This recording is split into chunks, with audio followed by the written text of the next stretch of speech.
What's going on? What's crack-a-lackin', my peoples? How you doing? I'm Jerry Quickley, and this is happening. Welcome back to the Shizzo.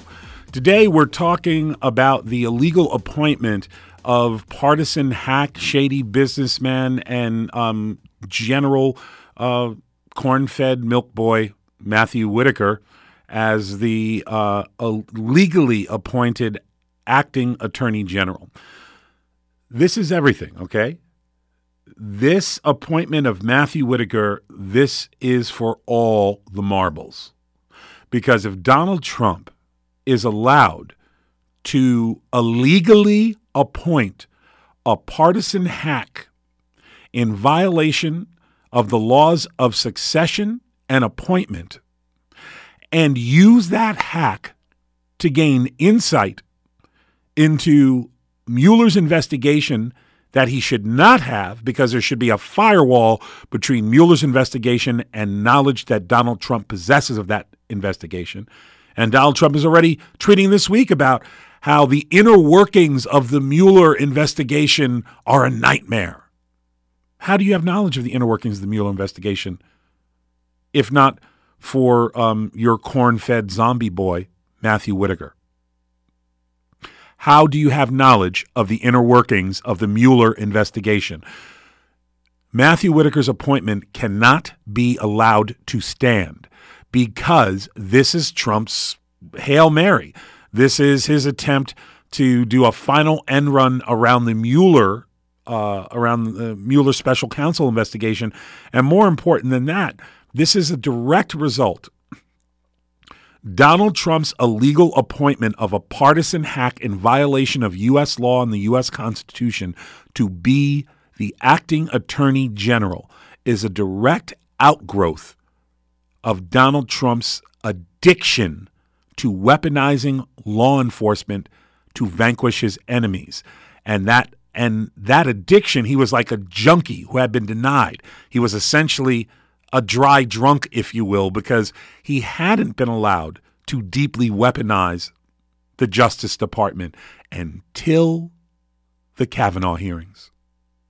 When the Kavanaugh hearings occurred, the Republicans decided that there would be a sham investigation controlled and run out of the White House, and that every aspect of the investigation will be controlled by Donald Trump and his team. They will tell the FBI who they can interview. Even more importantly, they will tell the FBI who they may not interview, a.k.a. Brett Kavanaugh or Dr. Blasey Ford. In addition to that, the outcome of this investigation was kept secret in a room where only the principal senators could go in and read through this 500-page or 800-page report for a few minutes at a time, and this report wasn't worth the toilet paper it was printed on. The reason it wasn't worth the toilet paper it was printed on is because the entire report was a fiction driven by Donald Trump. That was the very first time that Donald Trump was literally allowed to run a law enforcement investigation for the political purpose of vanquishing his political foes. Once Donald Trump tasted that power of a weaponized FBI, I get to pick the victims. I get to pick the witnesses. I get to pick who you talk to. I say what your report says. I say you can read it, and it stays secret in a room. Donald Trump is never going to release that power. Donald Trump got that power. It was ceded to him by the Republicans and by a spineless, feckless, and worthless FBI in regards to doing a legitimate investigation into the attempted rape of Dr. Blasey Ford. Once Trump assumed control of the FBI's investigation, he will never release the reins of that horse. He now believes the FBI is his secret police, as is all of justice, and that they will say and do only what he instructs them to. Donald Trump's desire to continue to control the FBI and justice is a direct result of the blood frenzy that came about when the FBI allowed the White House to run the Kavanaugh investigation. And now we're stuck with this maniac appointing Matthew Whitaker, illegally appointing Matthew Whitaker as the acting Attorney General. Laws of succession say it has to be the Deputy Attorney General, who was already overseeing the Mueller investigation, Rosenstein. There's another handful of individuals working in the federal government that have already been pre-approved because they've been vetted by the Senate. So Trump needs to use one of them, or he needs to vet whoever the person is. It's really simple. He can't say, well, I also can appoint them because, because Congress wasn't in session. So nope, that doesn't apply. Congress was not out of session. So let's give a listen to this clip. This is it, people. This is all the marbles. If Trump's illegal appointment of a partisan hack to help save him and his family from criminal prosecution, if Trump's appointment of that partisan hack is allowed to stand, the republic is lost. You are a traitor and part of the rebel alliance. You're goddamn right, Darth. Let's give a listen to this clip of Andrew Napolitano on Fox News talking about how Whitaker's appointment is fully illegal. Now, about Matt Whitaker, under the law, the person running the Department of Justice must have been approved by the United States Senate for some previous position, even in an interim post. Right. Who is that person? Rod Rosenstein. Mm-hmm. So it's not Mr. Whitaker. Well, the president has taken Whitaker and promoted him above Rod Rosenstein. I don't know Whitaker's personal background. I have a tweet. There's a tweet alert. There's a tweet alert. It is from President Trump. He says, we are pleased to announce that Matthew G. Whitaker, Chief of Staff to Attorney General Jeff Sessions at the Department of Justice, will become our new acting Attorney General of the United States. He will serve our country well. We thank Attorney General Jeff Sessions for his service and wish him well! Exclamation point. A permanent replacement will be nominated at a later date. To your point, Acting Attorney General Whitaker is a former United States attorney. Chris would know this better. I think Iowa. I'm not sure where. I believe that's correct. In that context, he was confirmed by the United States Senate, but he was not confirmed by the United States Senate for a leadership position in the Justice Department, and the statutes require that confirmation. The White House is going to have to work this out. Who has been confirmed and who's next in line? Deputy Attorney General Rosenstein. That's right, because the appointment of Whitaker is not legal. It's not legit. And here, former federal judge Andrew Napolitano holds forth again at further length on Fox News about why Whitaker's appointment is not legit. You're saying that the guy the president has appointed is not qualified? Is not legally qualified. What does he need? I'll tell you. The president's got lawyers. They looked at that. There's only 3 ways a person can become acting attorney general. Okay. That's one, if you are the deputy attorney general, Rod Rosenstein. President signs an executive order and makes you acting. 2 is if you are already in the DOJ and have a job that requires Senate confirmation and you have received confirmation. That is not the case with Matt Whitaker because he's the chief of staff. That does not require Senate confirmation. 3 is a recess appointment, which is not relevant here because the Senate is not in recess. So with deference and respect to what the president is trying to do, he has every right to have whoever he wants run the Justice Department. He has chosen someone who does not qualify under the law to be the acting attorney general of the United States. So he's really not the acting attorney general. Which is why he did not take an oth of office. No, they said he already took an oath, so he doesn't have to do it again. That's Judge, I believe that's a political Now, can he go on? Could he go on to become the attorney general? Very good question, because if he is the acting acting Attorney General. He is disqualified from becoming the Attorney General. But you said he's not really the acting. Correct. Don't ask me to explain the logic behind this. These laws were written in a spirit of compromise of Republicans versus Democrats after the demise of President Nixon, and we kept changing FBI directors. If you remember this era, you were too young, and kept changing attorneys general in the Watergate era, and this is what they came up with. Yep, this is what they came up with. They're taking your calls here at 818-985-5735. Again, the phone number is 818-985-KPFK. Am I just a crazy, tragic mulatto hippie lost in the woods making much ado about nothing, which is exactly what the Republicans want you to believe? Who knows? Maybe they're right. I want to know what you think. Is Whitaker's appointment legal or not? And more importantly, does it set a precedent that puts us on a particularly dangerous path that is already well illuminated in terms of Trump's intent, in terms of Trump's nefarious intent?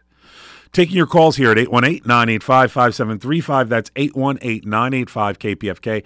And to drive home the point of exactly what a political hack Whitaker is, Trump's illegal pick to be the acting attorney general, to drive home the point of what a hack Andrew Whitaker is, let's give a listen to more from Judge Napolitano pointing out exactly that. I was very disappointed to see the lawyers who work for Matthew Whitaker go back to 1866 and look for a precedent there to decide whether or not he was lawfully appointed.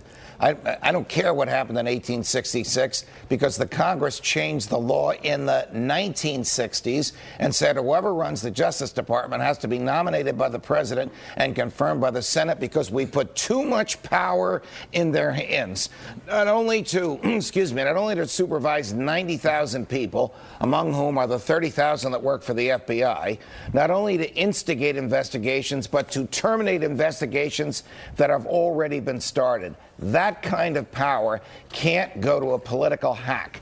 How do we know the person is not a political hack? By subjecting them to Senate confirmation, in which their ideas about the law and their views about who should be prosecuted and who should not be prosecuted can be aired to the satisfaction of the Senate. That's not me. That's the congressional statute that was written in the 1960s, which the Justice Department conveniently overlooks. Said the Republican judge. Taking your calls here at 818-985-5735. That's 818-985-KPFK. I'm Jerry Quickley. This is happening. Next up, let's talk to Mike calling on line one. Mike, welcome to the show. What's the dealio? Hey, Mike, you with us?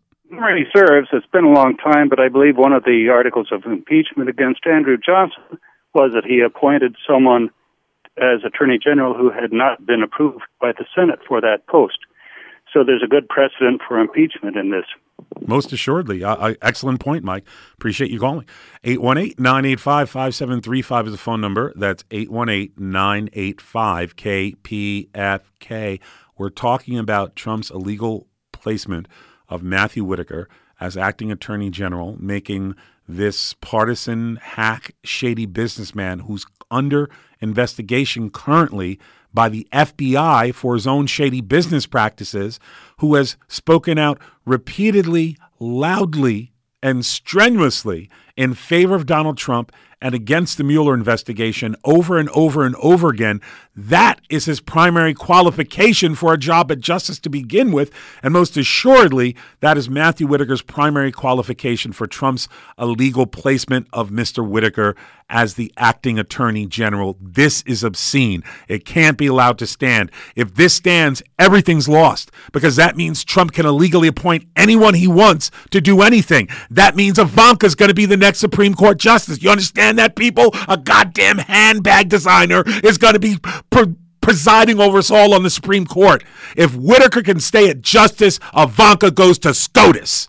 Taking your calls here at 818-985-5735. That's 818-985-KPFK. Because Ivanka's placement on the Supreme Court is literally just as legal as Matthew Whitaker's appointment as acting attorney general. It can't be allowed. 818-985-5735. Again, the phone number is 818-985-KPFK. Next up, let's give a listen to this clip. And this is, once again, because I'm just, hanging these Republicans with their own words. Here is Republican commentator and former federal judge Andrew Napolitano talking on Fox News, describing exactly, breaking down by statute, why the Whitaker appointment is completely illegal. So you have two statutes. You have one that says whenever there's a vacancy in a principal department of the government, of which the Department of Justice is one, the president can appoint whoever he wants as long as that person has worked for the government for 90 days. You then have a specific statute that just refers to the Department of Justice, which says whenever there's a vacancy in the Department of Justice, the number 2 person who's been nominated by the president, confirmed by the Senate, shall fill the role. So when you have two statutes that disagree, which one do you follow, the general or the specific? Very clear, you follow the specific. Congress could not have been more precise when it said the number 2 person, the deputy attorney general, takes over. Look, all of this is going to be moot because the president will soon nominate someone, and presumably the Senate will confirm whoever he wants to be attorney general. The problem comes with decisions made by Mr. Whitaker in the interim, because when his position, not if, when his position is found to be legally ineligible, those decisions will become null and void. Okay. Put that toothpaste back in the tube, Trace. There it is. Wow. Can you believe it? There actually exists a member of the racist Republican Party who doesn't believe that laws and constitutions can be freestyled if it favors Donald Trump. I'm always down. I'm always down for a cipher, but I'm not down for Trump's freestyles. Taking your calls here at 818-985-5735. That's 818-985. I would wreck Trump in a cipher. Ooh, don't even step into this tornado. This is a hurricane, son. It's a verbal hurricane. Ain't gonna even be bones left. Left it did when I'm done it did. Taking your calls, 818-985-5735. That's 818-985-KPFK. Next up, let's talk to Juan calling from West Hollywood. Juan, welcome to the show. What's the dealio? Hi, Jerry. How's it going?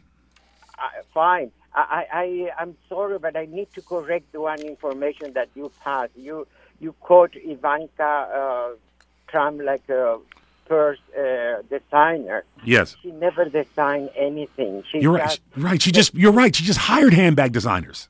No. She not hired. She just pick up still designers from other and send it to down in China. Okay, that's her relation with fashion, and obligate the department store to buy the falsifications that other people within downtown. Juan, you're completely right. It's my bad. It was a flawed analogy, primarily because my saying Ivanka Trump is a failed handbag designer gives handbag designers a bad name, because these are artists and these are craftspeople who have real talent. And Ivanka Trump possesses none. My bad. Apologies to the craft makers of the world and the handbag designers of the world. I'm sorry I saddled y'all temporarily with Ivanka. My bad. Thanks for the call, Juan. Appreciate hearing from you, buddy. Taking your calls at 818-985-5735. That's 818-985-KPFK. The illegal appointment of Matthew Whitaker atop the Justice Department is what we're talking about. Let's talk to Matt calling from San Joaquin. Matt, welcome to the show. What's the dealio? Well, thank you, and excellent show, as always, as you need to be said. But what does this point back to? What's the hole in the dam? We can figure out the most absorbent mop. What's the hole in the dam, brother? It's the Electoral College. We get rid of that, we get rid of all this shizzle. Well, I don't disagree that getting rid of the Electoral College would be a big help, but, I'm crazy. You know why I'm crazy? Because I'm a tragic mulatto from the state of California, the most radical state in the country that just got through banishing the Republican Party from all good parts. That's right. The Republican Party themselves have acknowledged that the Republican Party in the state of California is unsalvageable. 1 down, 49 to go. And we coming for you, Mofo. We coming. 818-985-5735. That's 818-985-KPFK. Let me see. Next up, let's talk to John calling from L.A. John, welcome to the show. What's the deal? Hey, Jerry. Hey. How you doing? Good. Hey, did you see? I talked to you the other day. They're going to replace Napolitano, head of Homeland Security, and they're going to move on to the Joint Chiefs, and they're going to move on to other folks. So just keep that in mind. They're going to start replacing people. Take care. Thanks for the call, buddy. Appreciate it. Although when someone says stuff like that, that's so open-ended. I'm like, did I just get trolled by QAnon? Taking your call at 818-985-5735. 818-985-KPFK. Next up, let's talk to John calling from Orange. John, welcome to the show. It's Delio. Hey, John, you with us? Jerry, yeah. You asked the question, did Trump break the law, violate the law when he appointed Whitaker? He certainly did. And then I thought, it's the harder question is, when doesn't Trump violate the law? Right. I looked up, he's got at least 30 lawsuits against him already in his administration. It's crazy. Right. He's got breaking the law all the time. He's literally a walking, he is a walking, talking criminal enterprise. And virtually anything he says other than, I'll have a third Big Mac for lunch, please, is a lie designed to enrich him. For sure. Keep up the good work, Jerry. Thanks for the call, man. Appreciate hearing from you. Taking your calls at 818-985-5735. That's 818-985-KPFK. Let's talk to our first person with a female gender-sounding name today. Let's talk to Alyssa calling from Lawndale. Alyssa, welcome to the show. It's Delio. Hi, Jerry. How are you? I've been better. We're just going through like a catastrophe in terms of our politics, and it's just kind of like, who else gets away with this? I mean, gee, what if somebody caught a federal case and they somehow get the judge removed and put their dad's longtime lawyer friend who's known the person since they were a kid to judge the case? Right. Would that be fair? Why doesn't everybody just do that? When is it going to be enough for there just to be a major uproar in this country where millions of us are just going to be in the street and we're not leaving until he's gone out of the White House? I think that's exactly what's required and what's needed. Now, honestly, Alyssa, any honest read of history reveals the same thing, which is that in supposedly free societies, when the government is corrupt, they fully ignore citizen protests. And particularly the larger and more behaved the protests, the more it's ignored. Whereas if those same 10 million people went into the streets and did billions of dollars worth of damage and said, we'll see you tomorrow in every city in the country, that changes the political equation overnight. This is not something I'm advocating for. I'm simply pointing out that this is a historic truth. And if you read, you will know that that's true. We are not powerless. We have all the power in the world. The government is a gnat on the elephant, and we are the elephant. Yeah, and I guess in closing, I just want to say that if Pelosi or Schumer were true kick-ass, if I can say that on the air, opposition party leaders like people are in other countries, they would have called for a general strike right about now. Yeah, right. They would have. Excellent idea. Excellent suggestion. General strike. Like, what's up with that? Hey, aren't we in a union here? Can't we get SAG to call a general strike? Okay. Well, we'll talk about that behind the scenes. But you're right. It's needed. It's necessary. And I'm not joking about union membership, because I think organized labor, this hostility from both Democrats and Republicans have whittled union membership down from 45% of the country to just 7% of the country. But that 7% that still is in a union and still out there working can play a critical role in terms of organizing and helping to organize and facilitate worker, well, I'm not sure how to phrase this, worker response to this illegal government takeover. And the illegal government takeover I'm referring to is the criminal enterprise being run out of the White House by Trump and his fetid offspring. Taking your calls here at 818-985-5735. That's 818-985-KPFK. Let me see. Next up, let's talk to David calling from San Francisco. David, welcome to the show. What's the dealio? Hey, Jerry. My name is Whitaker.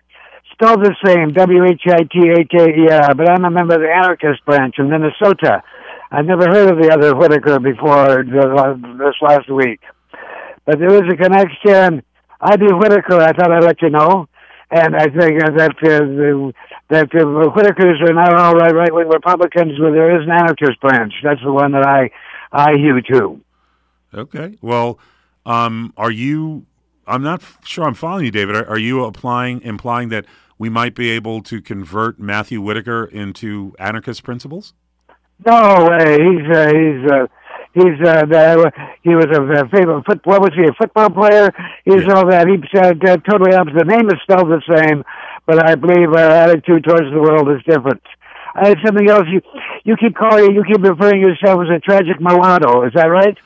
I do on occasion. I didn't want to get into it, but the court order says I have to make that claim what I want 5 to say, times you a know, week. there's a band. It came out of it was a tragic mulatto. It was called the Tragic Mulatto. Have you ever heard of them? They were a punk band that went back to the 80s. Check them out. They're called the Tragic Mulatto. You might want to hear what they have to say. I think it's another interesting connection. But calling myself a tragic mulatto is an ode to my friend's band. So thank you. I'm aware of them, and one of the leaders of that band is a friend, fellow artist. Taking your calls here at 818-985-5735. That's 818-985-KPFK.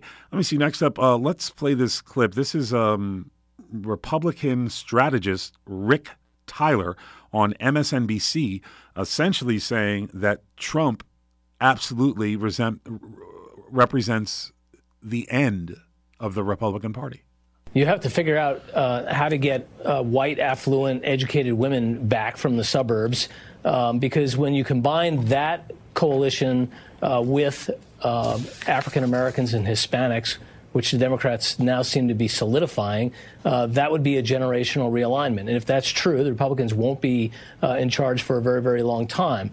I also believe, Chris, and it won't surprise you, that Republicans need to learn to stand up to the president when he is butting up against constitutional, traditional norms of the White House. And yes, that may cost them their seat, but it's okay. Then you go back to being a citizen. But I think in the long run, the damage to the Republican Party is such that I don't know that the Republican Party survives, because what happens is now the party is so attached to a personality, the way the Kadima party in Israel was attached to Ariel Sharon. It doesn't exist anymore when Ariel Sharon passed on.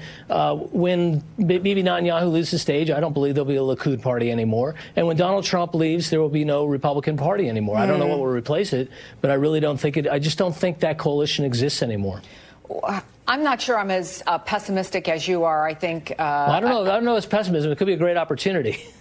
An opportunity for what, though, Rick? Another party, you know, another system. Is it still going to be a two-party system? It's just going to have a different name on it. What does that accomplish? Look, as long as we're a constitutional republic, it'll be a two-party system. We're not a parliamentary system, so we don't. In that sense, I mean, you have to look at 1,000 independent parties have come and gone since the beginning of the Republican Party in 1859. So it seems very unlikely. The emergence of a third party is very unlikely historically, but I think this really does change things. And I've always sort of poo-pooed independent parties. You know, when Ross Perot came around, or the Green Party, a lot of different, the Libertarian Party, which is sort of an oxymoron. But I think there's an opportunity. It depends. I think things are going to get worse for the president. Worse for the president, indeed. That was Republican strategist Rick Tyler saying, "We're done. We'll be done here." The Republicans are coming to terms with the fact that their existence is over after Trump. That explains, in part, their aggression, their hostility, their aggravated posture,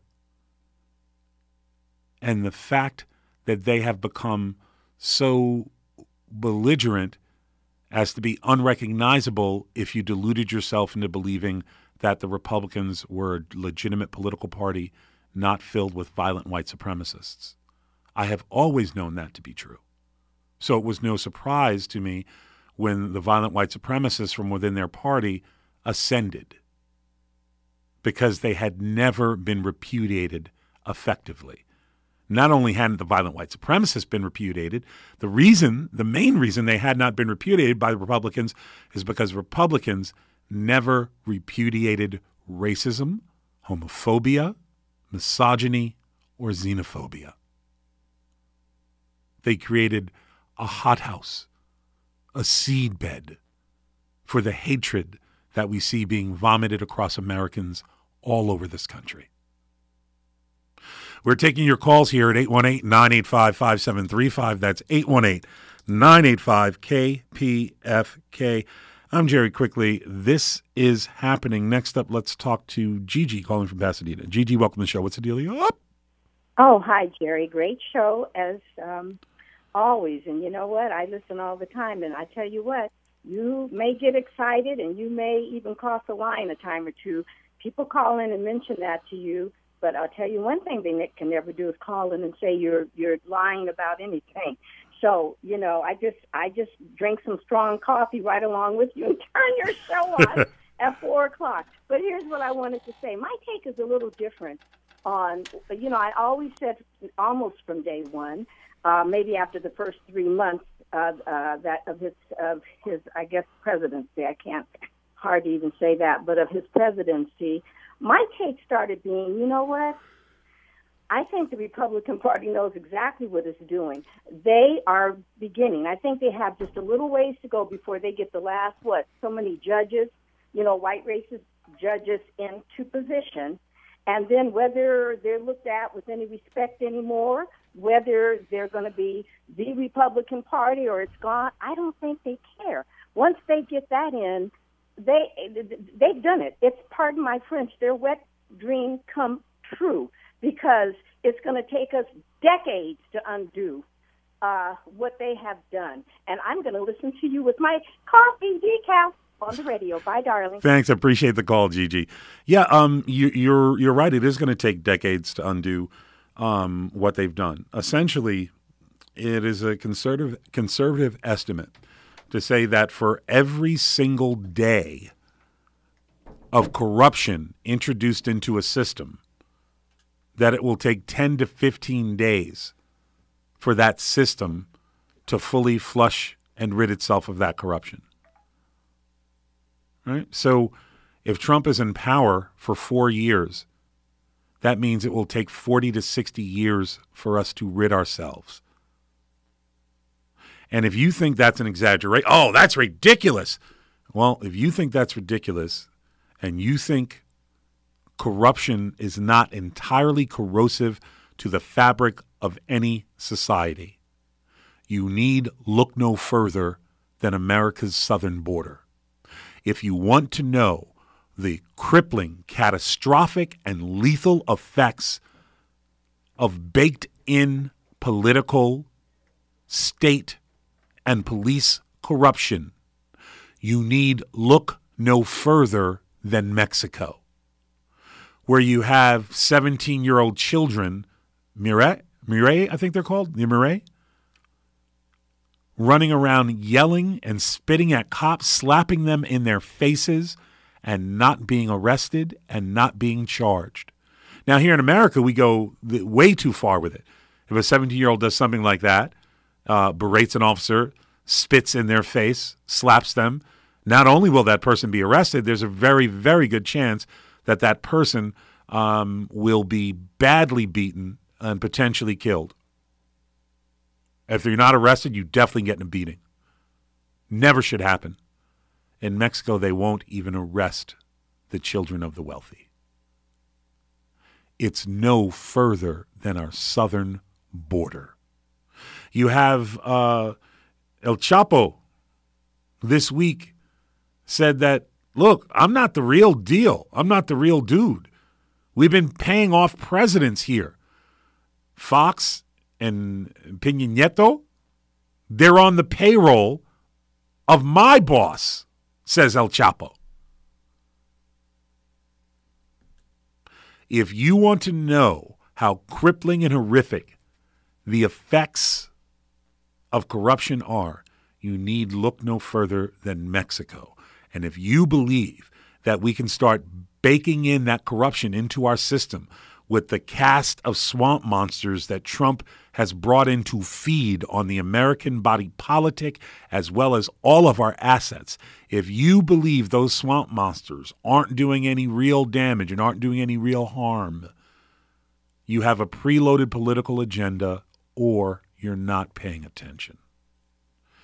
Taking your calls here at 818-985-5735. Again, that's 818-985-KPFK.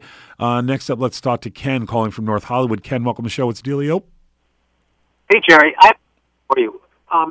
If the Whitaker appointment is illegal, what mechanism is he employed to remove him from office?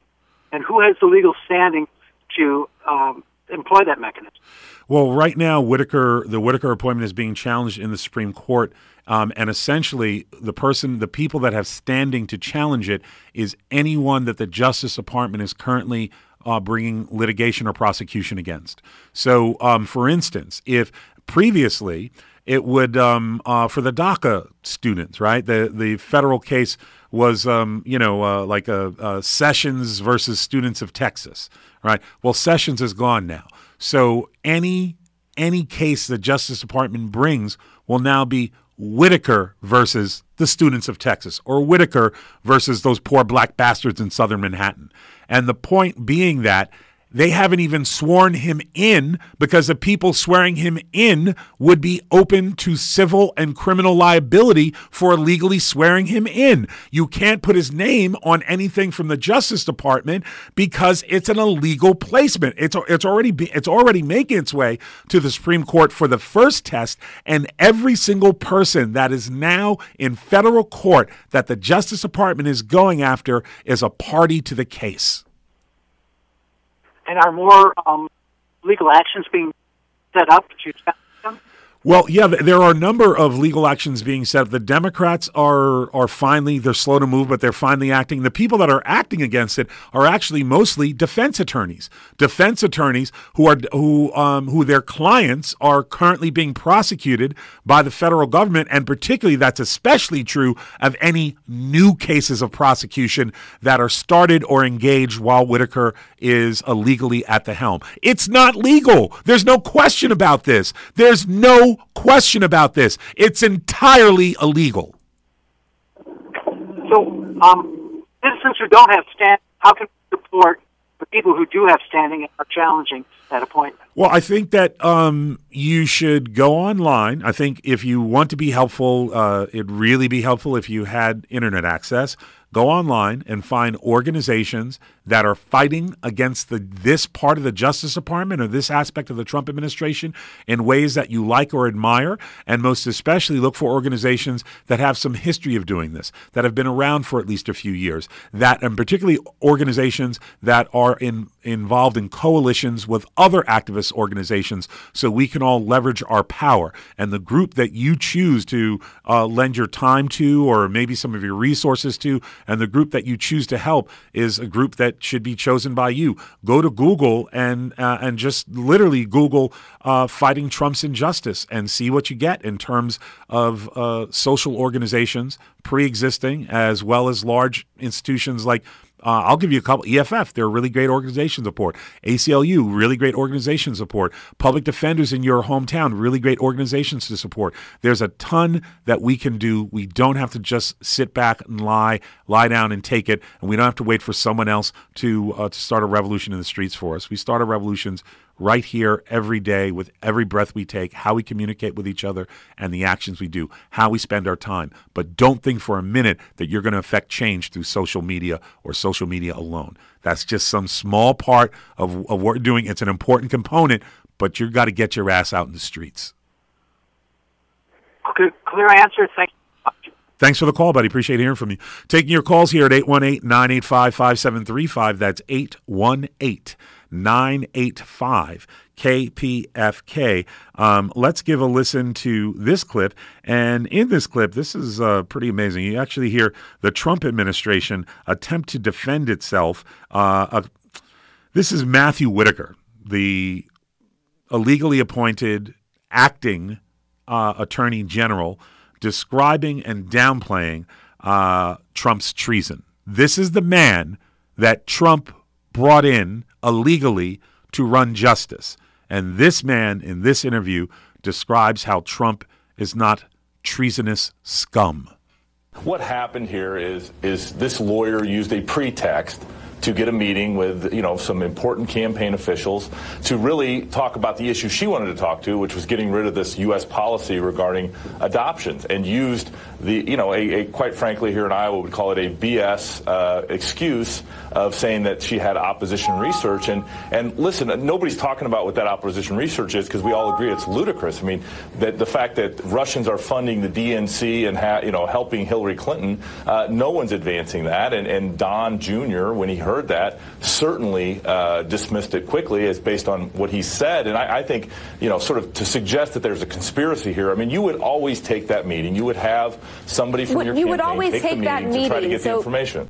You would always take a meeting with an adversarial superpower who promised to give you illegally and as an act of treason opposition research on your political opponent. You would always take that meeting. You would always commit treason, said the acting attorney general.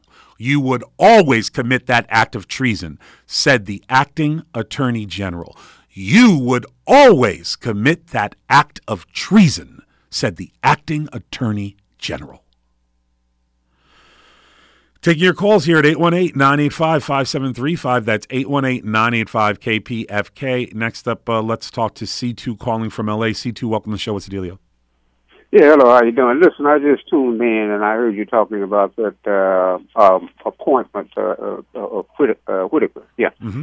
And someone is supposed to send me a copy of the Vacancies Reform Act. I think it was enacted in the late 90s. And that's something that they're citing. As a justification for appointing Whitaker.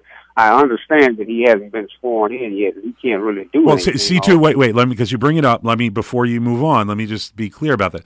The Vacancy Reform Act does not allow Donald Trump to appoint Matthew Whitaker. The Vacancy Reform Act gives him a short window to install someone in justice as acting AG only if Congress is not in session, period. Mm-hmm. Congress must be out of session for the law that you just mentioned to apply that gives Trump the right to do that. Congress must not be in session. Congress is in session. So that law it's irrelevant that law exists, because that law says when Congress isn't in session, here's what happens. So what the Republicans are saying is like, well, we'll just ignore the part of the law that says when Congress isn't in session, look, here's the law for us. No, that law does not apply. Okay, well, it's going to be resolved soon anyway, but he hasn't been sworn in, so he can't do anything yet. But that's just it. The C2, you pointed out the problem. He hasn't been sworn in, so there's nothing that he can do, but he is still the acting titular head of the Justice Department, and that places the Justice Department in an unresolvable position in terms of new prosecutions as well as existing prosecutions. He is illegally placed at justice, and in order for him to remain illegally placed at justice, every defendant that is currently being prosecuted by the Justice Department has to agree to go along with his illegal placement. Okay, well, everything is on hold, man. They're acting as though it's not, but it should be. And the way we put it on hold is by insisting through our political leadership that this can't be allowed. And we take whatever other actions in terms of protest or anything else we do that's creative and legal and nonviolent. Okay, well, it'll come to a head next week or week after next. But the original reason I tuned in to call is a report that I saw yesterday or day before yesterday from the Goodman Show, where a young man in Chicago named Bill Robinson, and you may have brought this up already, 26 years old, security guard, yeah, tackled a shooter in a bar, and was holding him in custody for the police to come. The guy had already shot some people. And he was holding the guy with a gun on him. He was a security guard. Apparently, he was dressed in security guard uniform. The police came in like gangbusters and killed him. Killed him? Here's a black man with a gun. I get to kill him. I get to hang this black body on my wall as a trophy because he's black with a gun and I'm a white officer. That means it doesn't matter what color I am of an officer, but I'm a white officer. That means I get to kill him. And of course, yesterday the major channels here, 247, 9, 11, were saturated with the funeral of a sheriff who had tried to intercede in Thousand Oaks. Yeah. When a guy came in and opened the fire on Helgus. Yeah, Trooper Helgus, I believe, was his name. Okay, so this is something that we should keep up front and foremost, because that's one of the procedures that the police engage in, that people like Black Lives Matter really need to get on, the procedure by which cops do come in like gangs. But I went through it a whole lot of times in my life.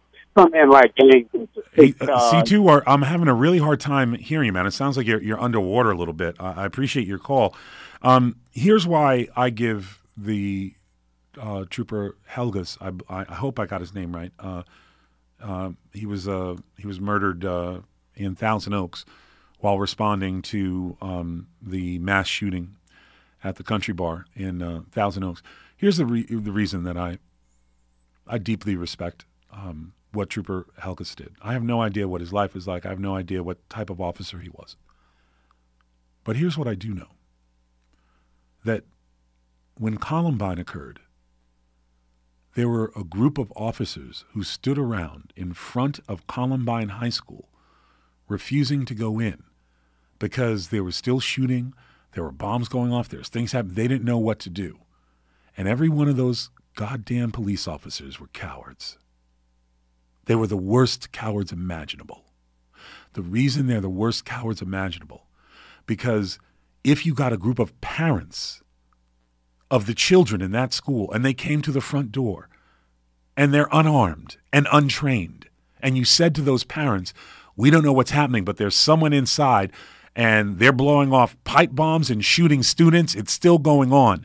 You couldn't finish the sentence before those parents ran into the building to save those children.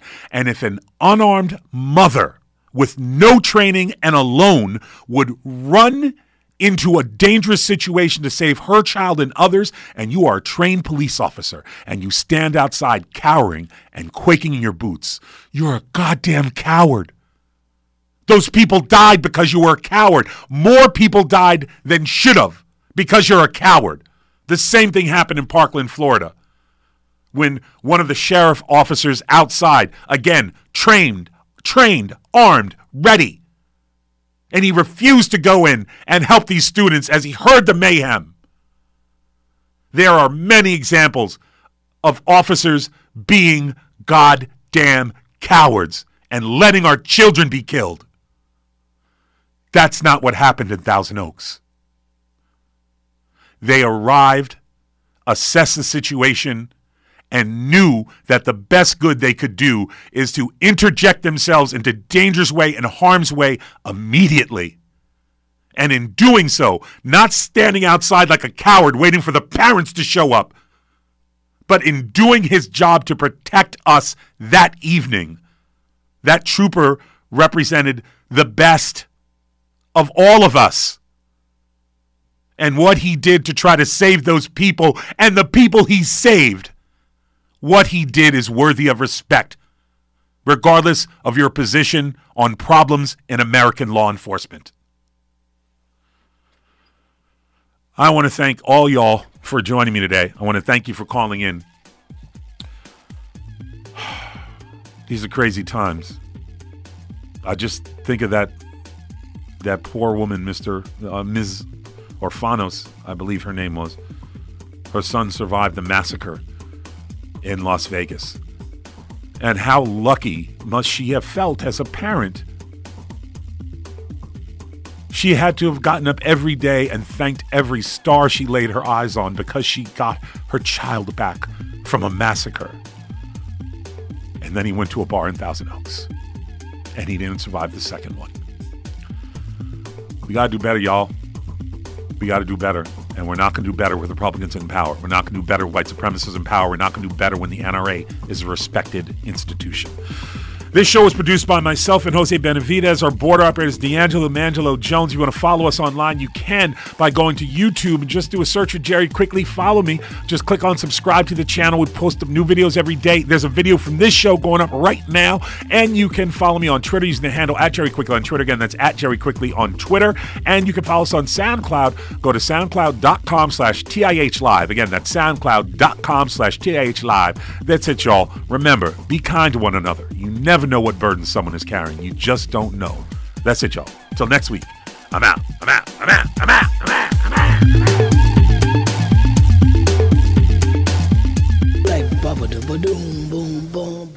Hey, what's up, y'all? This is Jose Benavidez over here at KPFK on This Is Happening with Jerry Quickley.